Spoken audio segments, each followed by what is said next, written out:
Alright, so welcome back to Genesis. We are diving into our last couple of weeks to be focused on Joseph. But before we get to Joseph, let's do a little bit of a review. Last week we talked about Jacob, and we talked about how God really interestingly chose this character who, I'm going to admit, is not my favorite character. He's not exactly bright, shining, and happy. And especially as we contrasted him with the character of Esau, who especially at the end of his story, we remember that Esau came back, and as Jacob was approaching, what did Esau do? He lived out the story of the prodigal son and ran to embrace the brother who had been all of this stuff with an inheritance, and he offered forgiveness. And so if I was in the place of God, which I know thankfully I'm not, but if I was God looking at these two characters, and I have the deceitful, self-seeking Jacob on the one hand, and then I have the merciful, forgiving Esau on the other, and I'm like, who's going to carry on the covenant story better? I'm going to be like, oh, Esau. Like, to me, this is not a hard decision, but God chooses Jacob. It is through him that the covenant is reckoned. And so we see that we have these continued streaks in character, the deceitfulness, the self-protectiveness, and yet we also have that faith, that chutzpah, that stepping outness, even in the midst of all of those terrible character flaws. And again, we're seeing that God isn't looking for perfect people. Praise the Lord, because I don't know about you, but I'm not a perfect person. And so he is looking for people who are willing to step into the story. Now, we're not completely done with Jacob. We are going to see him coming back in the story of Joseph, but the narrative is going to focus in on Joseph and on the rest of Jacob's sons, of course, primarily Joseph. So we're going to be starting around page 176, chapter 37, as we dive into Joseph. Now, the first thing that we see about Joseph is that he's kind of a tattletale. So over in chapter 37, verse 2, Joseph, being 17, was pasturing the flock with his brothers. He was with the sons of Bilhah and Zilpah, and he brought a bad report of them to their father. Now, what the text doesn't say is, and Jacob's sons were doing X, Y, and Z, and they were doing all of these terrible things. It says that Joseph brought a bad report.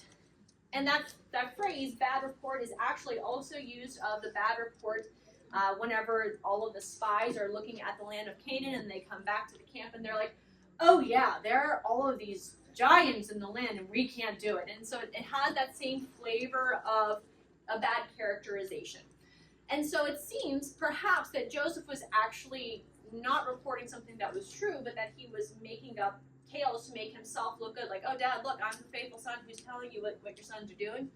Now, it is, of course, possible to read this and say, okay, well, the text just isn't telling us what the bad things are that Joseph's brothers were doing. So it is possible to read it that way.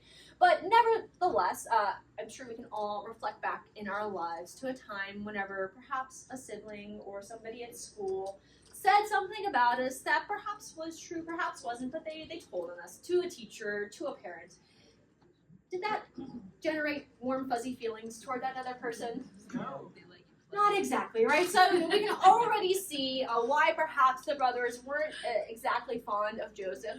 But even beyond this, verse 3, Israel loved Joseph more than any of his other sons. He was the son of his old age. He made him a robe of many colors.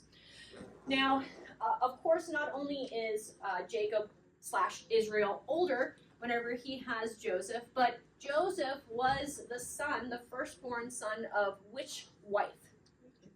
Rachel, who is, of course, the beloved wife, the beloved Rachel, for whom Jacob labored 14 years. And so he's the favorite kid, and so additionally, the brothers are like, this stinks, right? And so Jacob is carrying on the family tradition of picking some favorites here. Now, whenever we see in verse 3 that Jacob made Joseph a robe of many colors, the phrase of many colors is actually really ambiguous in Hebrew. It can mean something that's long. The word is actually related to like the palms of your hands, and so they theorize that it could be like long sleeve to cover the palms of your hands. There's some other stuff in there. So there, a robe of many colors. Was it a robe of many colors? Was it sparkling? Was it bedazzled? Probably not. Regardless, it was not just like a pretty coat, But the importance is that it is a bonus code, because just like today, if you are the provider of the household, who's giving you clothes? Your parents, right? So your parents are giving you all of your clothes, so obviously all of the kids would have had coats. But this is a bonus coat, an extra coat. Now remember, firstborns in this society get something special with the inheritance. They get a double portion of the inheritance. And so it seems that what Joseph is being singled out for is perhaps replacing the firstborn. Now, who was the firstborn? Jacob's true firstborn? Reuben, who is one of Leah's sons. And so it seems again that they're doing a little bit of replacement here, and so Joseph is becoming the Behor, the chosen one.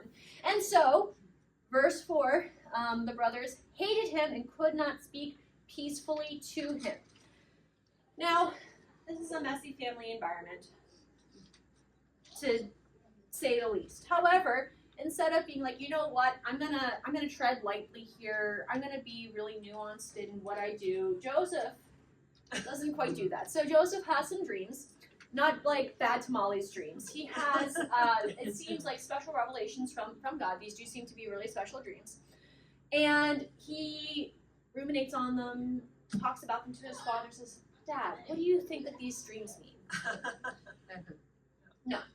Instead, he pops up to his brothers and he says, behold, behold, behold. I didn't notice this until I did the passage slide. I was like, he says behold for every single line. Like, look at me, look at me, look at me. And he's like, I'm the one who's going to be in charge. You guys are all going to bow down to me. And so it's either like, at least immaturity, like not being aware of what you're doing, potentially, maybe maliciousness. I don't know. Like, and please hear me. I love Joseph. Like, Joseph is one of my favorite characters in Scripture. So I don't hear me like saying, oh, Mariah really hates the character of Joseph. I'm just highlighting that perhaps, I don't know, that the scriptural narrative doesn't paint him out as perfectly as sometimes we capture in our minds. Now, it is also possible to read this in a more benign way. So if you're like, no, I really think that Joseph was a pretty good character the whole way through, you can read it like that as well. But there is also a possibility that maybe he wasn't as picture perfect as is sometimes perceived. Which I think is, again, encouraging, because if everybody in Scripture is perfect, then I'm like, well, I can't live up to that because I am not a perfect person. So, not that that's like the theme of the evening, but because I've said that a couple times. But so we have this entire scenario. Nobody's happy, not even Jacob. Jacob's like, you had a what dream? Bruh, you need to take it down to like a 2 because you are at a 12 and we're not there. So he says, just keep this to the side. Now, Jacob does keep this in mind, but regardless, the story moves forward. And the brothers are pasturing in the flocks near Shechem, that terrible city, and they end up all there. And Jacob's like, you know what? I don't know if this was a moment of, maybe I should treat Joseph like the rest of the kids, or maybe he's looking for another report. But Jacob sends Joseph to go check on the brothers. And so Joseph goes out. And whenever I picture this, I always sort of picture that they're all standing in a field, and then they see Joseph coming from a long way off.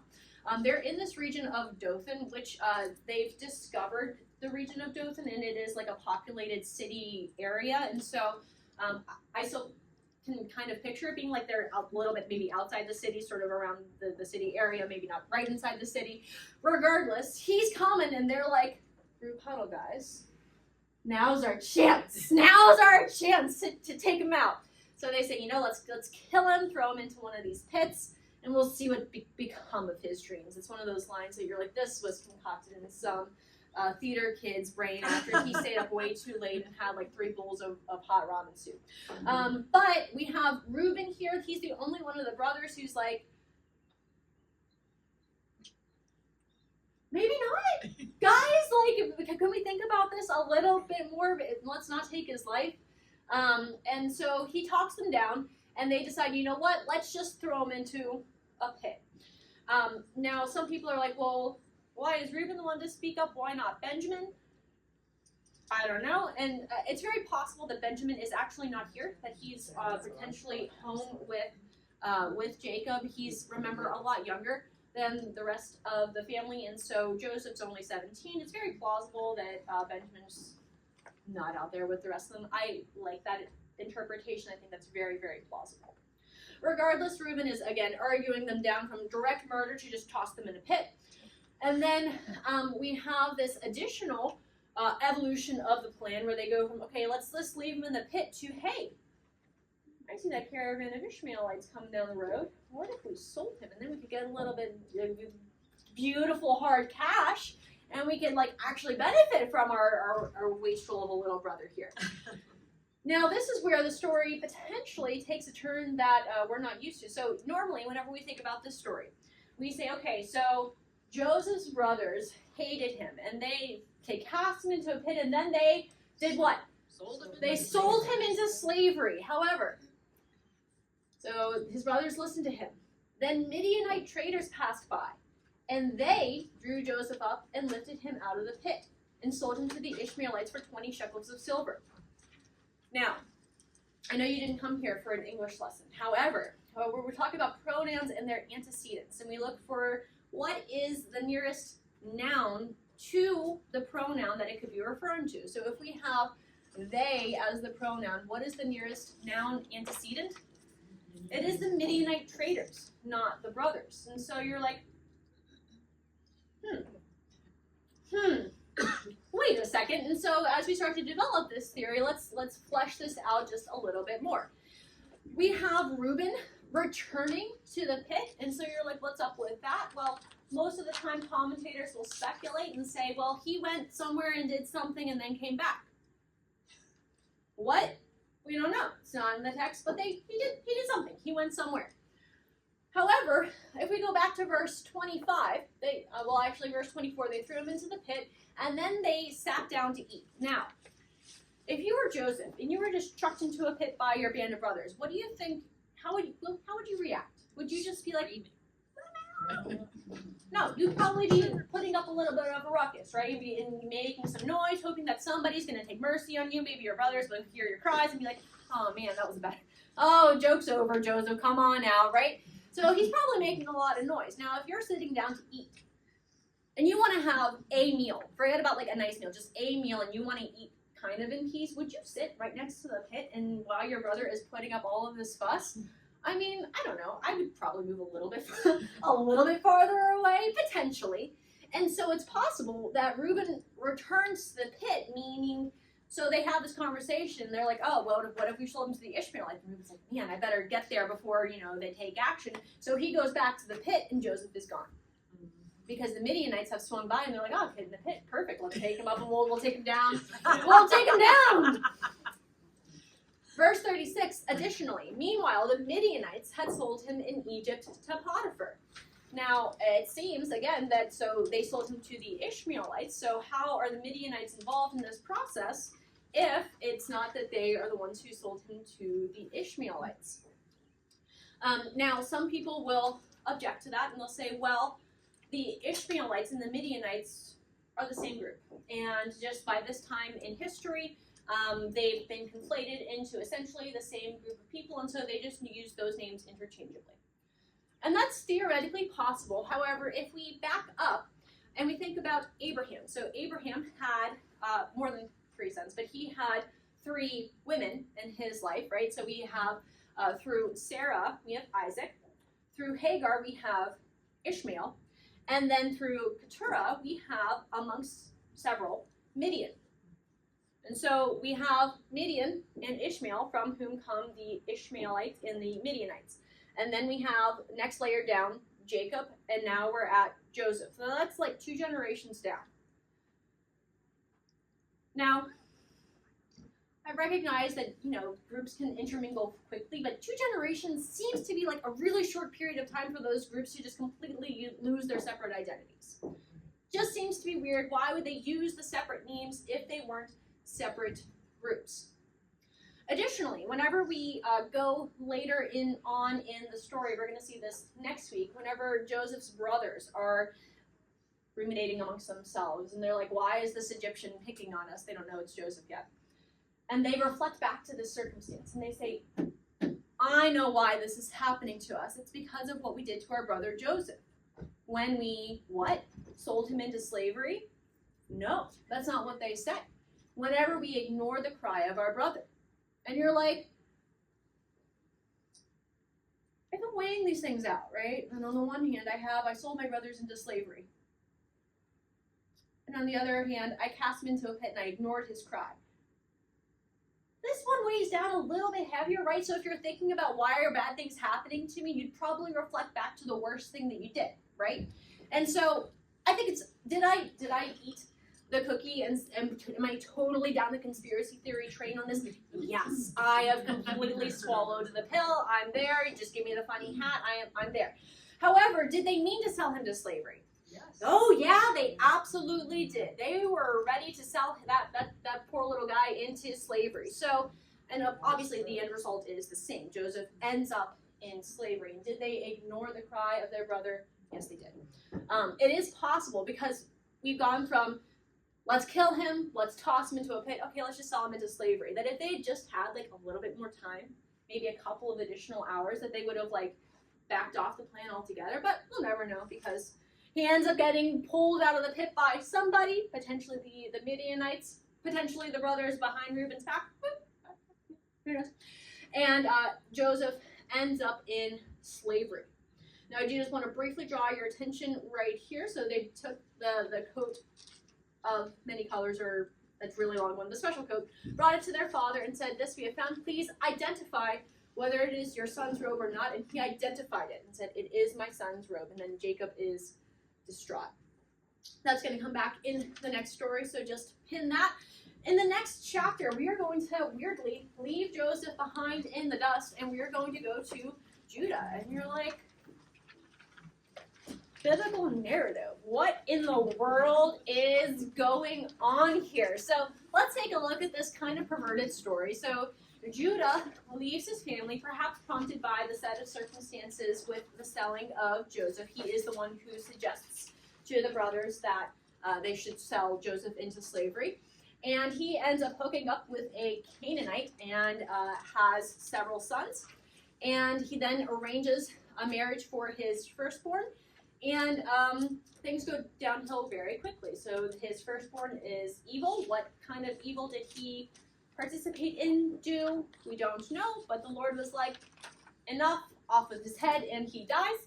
And then we have a situation where Judah says to his brother, hey, marry or at least have sex with your brother's wife, so that the firstborn from her womb would be able to carry on the line of the brother. And so his name, his legacy would be preserved. Now, you may be thinking, okay, what's the big deal? You get to have sex with another lady. Like, is this really that bad of a scenario for you? However, remember, firstborn stuff. Firstborn gets a what? Double portion of the inheritance. And so who was the firstborn? The guy who died.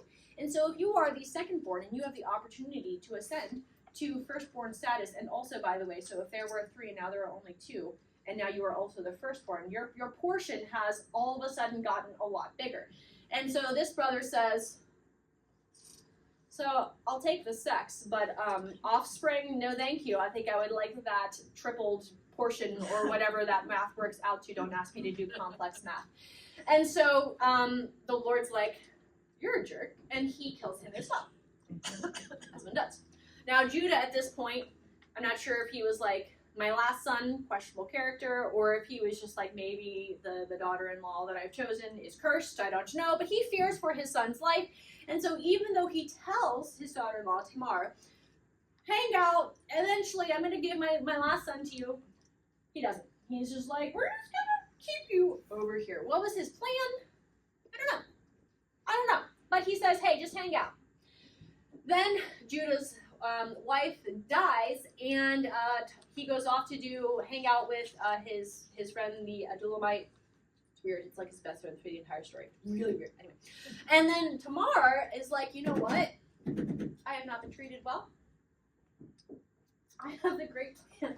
And you're like, oh, like this story, again, there are some stories in scripture you're just like, oh, this is one of them. So she is like, okay, I'm going to veil myself. I'm going to go up and I'm going to stand in a spot that'll make me seem like a temple prostitute.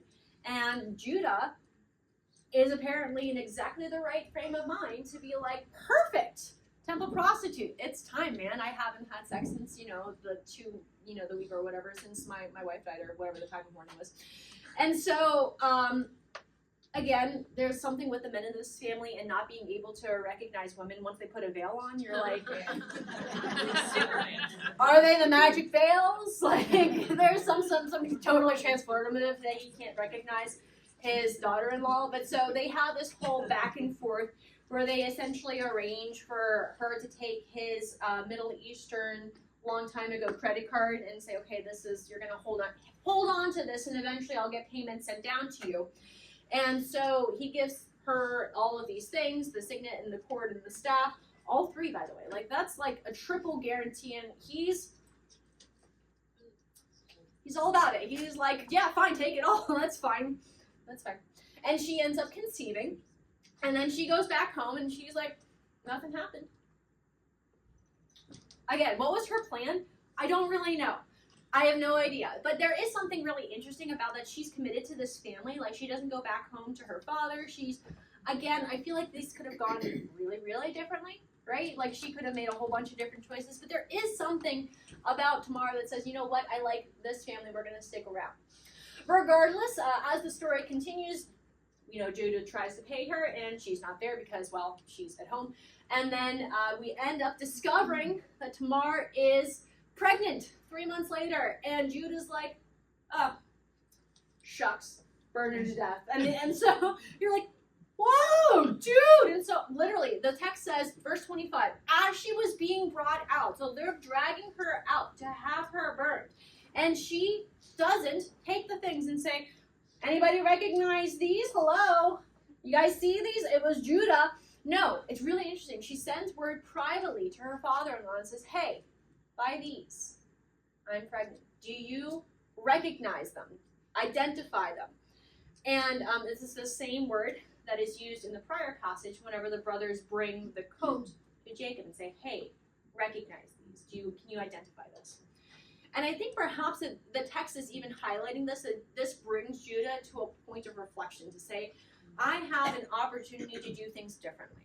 The last time that we brought something before somebody to recognize it, I brought a lot of pain. I did wrong then. I did wrong now. But instead of just doubling down and saying, you know what, I have my things, I have my credit card back, we're just going to slip that back in the wallet and say, okay, keep on burning, all the evidence is gone. He says, no, she is more righteous than I. I did not give her to my son.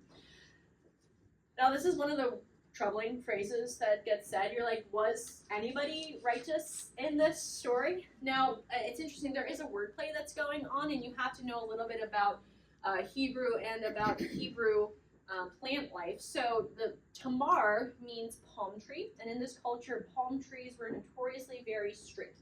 And righteous in their culture means kind of straight. So you are right up. And so there's wordplay going on that he's saying, okay, Tamar, is the righteous one. And I think perhaps there's something that she's committed to carrying on the family line. She covered, she allowed him the covering to say, I'm going to come to grips with my sin on my own instead of just exposing him. Even so, I'm going to admit it, I still struggle with what Judah says here. It doesn't seem to me, come on in, to be very accurate. Maybe this is just Judah's perception of righteousness as well. But regardless, Judah does demonstrate growth in this section. We're going to see Judah's character continue to develop as the story goes along. Even so, though, I do just want to say, so they have twins from Tamar, and Perez ends up becoming the ancestor not just, again, of David, but of Jesus, right? And as I look at this story, again, I don't know about you, but if I was the good Lord of heaven and earth, and I was looking at this family tree, and I was looking at the sundry sums that were available to me, and I saw this story, I would be like, that's very distasteful. And I'm going to put this over here and just sort of sweep it off the table and say, no, thank you. Perhaps there is literally any of the other sons that I could take through whom to have my line. And God doesn't do that. God doesn't do that. God's perception of people, of how we develop, of what our priorities are, where our heart is so different from what we're able to see and what we're able to discern. And I feel like I'm consistently challenged on that because it's so easy to look at ourselves, at one another, and to make those snap judgments. And I think the stories that we've been looking at really challenge me to say, you know what? The Lord is the one who judges, and he judges perfectly. Now, as we move on in the story into chapter 39, we are returning to Joseph in the house of Potiphar, and he is the captain of the guard. The word captain is chief of the guard. And the phrase of the guard can either mean something like bodyguard, or interestingly, in other places in Scripture, not all of them, but in some of them, this word is translated cook. Right, which is interesting, especially because, so this section is framed by the Lord's favor. You can do some extra chiastic work to see where the center is. I'm going to leave that to you to discover, but the Lord is with Joseph. He shows him favor in the house of wherever he goes, and it's so good that Potiphar is like, look, I have no regard for anything except what I eat. And if he's a cook, if he's the head cook, I'm just saying, maybe he was like, look, I'm such a good cook that I can't entrust this to anybody else. Like, I don't know. Because you've done that. Like, you have meals that you make so well that you can't let somebody else make that. That's just a pet theory. Of course, he could be the captain of the guard. There are other places in Scripture where bodyguard seems to be a better translation. So that's certainly possible as well. Now, in the course of events, it's possible that Potiphar was also neglecting his wife. It's a possible read of the text. Regardless, Joseph is apparently a hottie just like Rachel. The phrase handsome in form and appearance is very similar to how Rachel is described. And so Potiphar's wife casts her eyes at him, which is a funny phrase, but it's essentially she notices and makes sexual advances to him. And he's like, no, I can't do this. And we have, of course, the entire story. We know what happens. She eventually approaches him, grabs him, and says, nope, sleep with me. And he leaves the coat behind in the struggle, exits, runs like he stole it, but actually having stolen nothing. And then she makes a false accusation, and Joseph is thrown down into the pit. Now, what's interesting about this story is that it once again sort of strangely has those reminiscent echoes of chapter 37. We have a coat that is left behind. We have Joseph being thrown into a pit. And we have, too, this element of sort of presentation of things that could be taken one way but are actually hiding something else. Again, I presented in chapter 37 the possibility that Joseph was actually lying about his brothers to sort of put out a good story, make himself look better, make his brothers look worse. Here, he could have had the opportunity to say, you know what, I'm going to do the same thing. I'm going to keep my job. I'm going to look good for, the mistress, and I'm going to look good for Potiphar, but behind his back, I'm actually not really treating him very well. But instead, he does the opposite. He clings to his integrity and says, no matter what it looks like, I'm going to do the right thing. I'm going to willingly allow my coat to be left behind so that I don't end up sinning against God, which I think is really cool. It shows, I think, that character development in Joseph. Now, again, we know that Joseph ends up being thrown into the pit, and then the keeper of the prison puts Joseph in charge of everybody in the prison because, well, he's just doing a good job there too. He's doing a good job everywhere, and of course, ultimately, behind the scenes, it's the work of the Lord. The Lord is showing his chesed, that attentive care to Joseph. As we slide into chapter 40, we have the dream sequence number 1. We have two characters, the chief cupbearer and the chief baker, who do something to aggravate the Pharaoh. And what is that something? Oh, well, who knows? But it could be legitimately anything in the Egyptian empire, of course. As we saw with Abraham, whatever Pharaoh wants, Pharaoh gets. And so if you cross Pharaoh in a little bit, he's like, that's enough with you. Cast him into custody. It's interesting that he puts him into the custody of the house of the captain of the guard. That is the same phrase as was used to describe Potiphar. It's possible that Potiphar is the character who's like, it's his personal little prison. if that's the case, then it's also possible that Potiphar kind of like knew what was going on with his wife, and that he was like, look, I'm really mad because like my wife said this thing, and I can't protect you, Joseph, and like I need my wife. And so, but he was just sort of like, we'll just put you over here. We'll just put you over here in my little private prison type of thing. It's definitely an option. You don't have to read it like that. It could be multiple people who have a similar title, but I like that possibility. Regardless, both of these guys, the cupbearer and the baker, have dreams. And again, these are not bad tamales dreams. They are significant dreams. Now, I'm sure that we can probably most of us can probably think back to a time whenever you had a dream and it was just like a different kind of dream, and you're like, wow, it wasn't a normal dream. But in this culture, in Egyptian culture, having dreams that were significant were a routine thing. And they had like scrolls, lists of, if you dream this is the interpretation. If you have this number, this lines up with this. You would actually go to different gods' temples and like try to bring on different dreams by like that you would have different concoctions that you would eat or drink to try to again induce these states using like the magic mushrooms type of thing. And of course we can look at it and say, okay, well. However, this was their culture. This is what they believed. They believed that dreams were significant, and so whenever they had these dreams, they recognized that there was something significant about them, but they didn't know. They didn't know what. They left their pocket dream interpretation things at home whenever they got arrested. Prison guards were like, nope, you can't take those with you. And they weren't about to let them go on a little field trip to the local god's temple to have them interpreted. And so they're downcast, and they're like, oh, what's going on? And you know the story, Joseph approaches them and says, why are you sad? And they're like, oh, well, we had dreams. And he's like, well, that's for the Lord. I can help you with that. And so they both tell him their dreams, and Joseph correctly interprets them.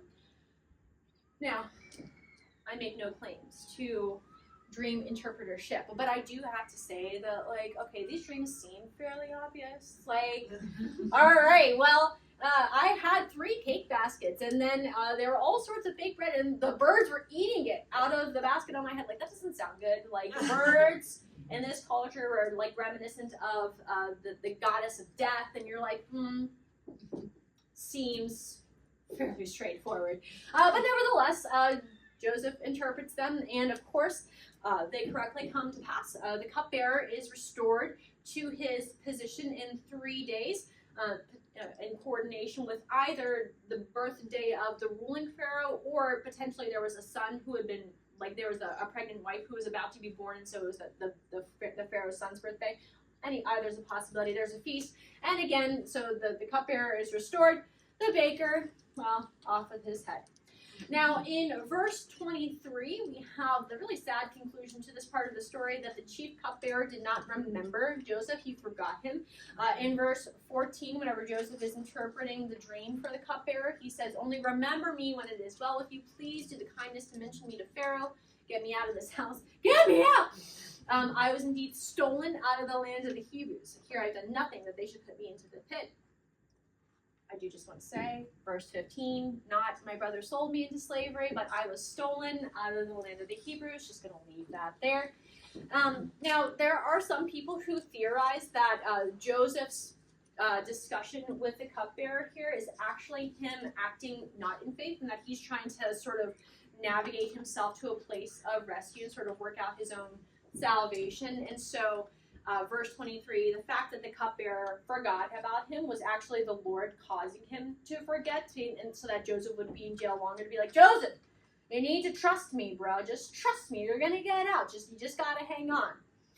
I think that's possible, but there's nothing in the text that makes it like seem that God was like, Joseph, why would you do that? So I'm not sure if I agree with that interpretation.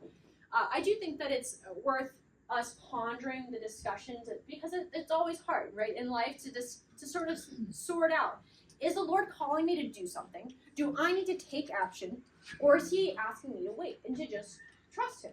And that can be a really hard thing to figure out, and it takes a lot of prayer, being in the scripture, and spending time with godly people and in the Lord's presence to be able to navigate those things well. Regardless of what the situation was, in verse 23, again, the cupbearer forgot Joseph. This word is not like an intentional forgetting. Like, it's not like the cupbearer was like, you know what? Now's not a really good time to tell anybody about Joseph. I'm just gonna bank on this and then just sort of put it to the side. It's more like a, I forgot where I put my keys. It slipped out of your mind type of, and that's the meaning of this Hebrew word. And so regardless of what, again, the cause, the cupbearer forgets Joseph. And so we come to chapter 41 whenever we have dream round 2. This time though, the dream is from the mind of Pharaoh. Now, of course, not just from the mind of Pharaoh, but from the mind of the Lord, because again, this is a dream from God. And we have this really crazy thing where we have cows coming up out of the river, and we have grains of corn coming up, and there are fat ones who are eating the skinny ones. And if you have ever done this thing where you Google, like the kids, there are kids videos of this dream, and they are weird. Okay, so I was like, I can't show those. Somebody's gonna have nightmares, and I'm gonna get sued. And so, regardless, we have ugly and thin cows, and the word ugly, I don't know why it's translated ugly, because the word is actually rahach, which is that word for evil, that destructive, violent evil. So in this culture, if you saw an evil omen, like it was evil to see, and so that's probably sort of the idea behind what's being described here. It's evil to see, because it's an ill omen. And Pharaoh wakes up. He's like, that was really bizarre, special dream. And he calls in all of his interpreters, and he's like, all right, guys, do your thing. Tell me what the dream means. And they're stumped. They're all like, I don't know what's going on. Now, it's possible that the Lord was just like, nope, not just completely wiped out, and they were like, I have no idea. It's also possible that they did like use their little dream things and they lined things up, and then as they're telling Pharaoh what the interpretation was, Pharaoh's sitting there and he's like, well, that's clearly wrong. Like, there's no way that that's the interpretation of the dream.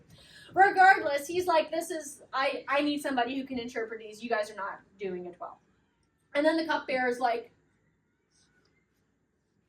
oh, Pharaoh, I made an error. And so he lets Pharaoh know about Joseph, and they bring him up out of the pit and shave, change clothes. Probably not a bad idea if you've been in prison for a spell of time. Maybe don't smell the best. And so they come before Pharaoh, and then we have this whole interaction where, again, Joseph gives credit to the Lord for whatever comes out, and then Pharaoh tells the dream, and Joseph correctly interprets the dream, lets him know that there is going to be 7 years of plenty and then 7 years of famine. Now, in the books, I hypothesize that it is possible, on the one hand, it's certainly possible that God was just like, boop, boop, and just copy-pasted the dream interpretation into Joseph's mind. We don't have anything in the text that explicitly says, all right, and then Joseph prayed to the Lord and asked the Lord for an interpretation, and then the Lord revealed to Joseph, word for word, what the dream meant. Like, there's nothing that says that. Doesn't mean that it didn't happen, but it's possible. It's also possible, though, that Joseph was able to kind of figure the dream out based on things that have happened in his life. Because if you think about it, and you think about his parentage, so his dad has, multiple wives, but there are 2 main wives, right? The one wife is beautiful, the other one is described as perhaps not so beautiful. And he works 7 years for the one, and then 7 years for the same one because he didn't really want to. No, he worked 7 years for each wife. And so once you know that 7 years is what the 7 refers to, if you think about that connection, then, a lot of the interpretation seems very straightforward. And I don't want to bank an entire theology on this, but I just thought it was an interesting point to consider that sometimes the Lord works in our lives in really remarkable ways. And you just get like this really bizarre revelation, and you're like, I need to go talk to so-and-so. I haven't talked to them in like 3 years. And you reach out, and it was just like this miraculous thing. And you're like, that was the Lord. And then there are other times where maybe you had a tragedy in your life, and then your paths cross with somebody else who's going through something similar. And it's nothing seemingly supernatural. It's nothing that seems to be totally out of the ordinary, and yet God is still weaving those threads together. And I just thought that was potentially an interesting connection in the text. And so, again, Joseph confirms that this is God who has revealed this to Pharaoh. And then in the next section, he sort of says, you know what? I've got a suggestion for you, Pharaoh. So you should, I know you didn't ask for this, but what I think you should do is you should embark on this plan to save up the extra grain and then appoint someone, unknown individual, who is wise, discerning, perhaps able to interpret dreams that nobody else can. The text doesn't say that last part. He's, you should make sure that you have a good administrator, Pharaoh. And I don't know if Joseph was intentionally sort of highlighting himself as a potential possibility, or if he was just saying, you know what, I also think that you should do these things. It's impossible to figure out. But regardless, I do like that Joseph, again, the text is sort of playing with, okay, when is it good to sort of step out? When's that chutzpah, something that we are like, yes, and when is it like, okay, well, now you've jumped off a cliff, and you're plummeting to your doom there. And here, it works out really well because Pharaoh says, who else are we going to find? This is clearly the best option to rule my empire for me. And so he sets Joseph up as his second in command. He gives him the signet ring, he gives him clothes, he gives him the gold chain, the chariot, right before him. He's like, all right, everybody, bow down to Joseph, bow down to Joseph. He gives him a new name, he gives him a wife, and he's like, it's all of this stuff, right? Now, again, as we're making connections here, I do want to pause at this point in the story. So Joseph is now second in command. All of Egypt. Do you feel like he probably had some people under his authority who could do some things? A little bit? Please not. Yes. Yes. Second in command of Egypt, he has some authority. There's a famine coming. He is the beloved child of his father. Why doesn't Joseph send word back home to warn his family of the impending famine? One of those things where you're like, the lullaby effect just strikes, and you're like, I don't know. It's possible that, and especially if the story works out that instead of the brothers selling Joseph into slavery, that he was just taken out of a pit by a random group of Midianite traders, that Joseph thinks that his father, that he is like, oh, I'm aware of what happened. And I'm just not pulling him back. I'm not going after him. Because, think about it. If Jacob knew what had happened to Joseph, what do you think Jacob would have done? He would have sent the cavalry after he's the one, he's his favorite son of his beloved Rachel. Of course he's going to go get Joseph. And so Joseph is in prison, in Potiphar's house, now in the court of Pharaoh. It's over 13 years later, guys, and he's like, why hasn't Dad come for me? Why hasn't Dad come for me? And I think it's possible, again, because of his family history, that as he's thinking about, okay, well, we had Ishmael and Isaac. One son was chosen, and Ishmael, does he get to hang around? No, he's sent away. Now we have Jacob and Esau, and you could argue with me a little bit about which son is actually sent away, but we have one son who is chosen, one son who is part of the family, the other one who is not really part of the family line. And so maybe he's thinking, he's like, maybe I'm the outcast. Maybe I'm the one who isn't part of the covenant. Maybe I just need to set up shop in Egypt. And it is, by the way, true that the covenant doesn't go through Joseph. He's going to be critical to the story. Critical. But the covenant is going to continue through which son? Judah, right? And I think so as we look in verses 51 and 52, we see that Joseph has sons, Manasseh and Ephraim. And these words sound like their meaning. So Manasseh sounds like the word for forget. And this is the intentional forgetting. I'm putting this aside intentionally.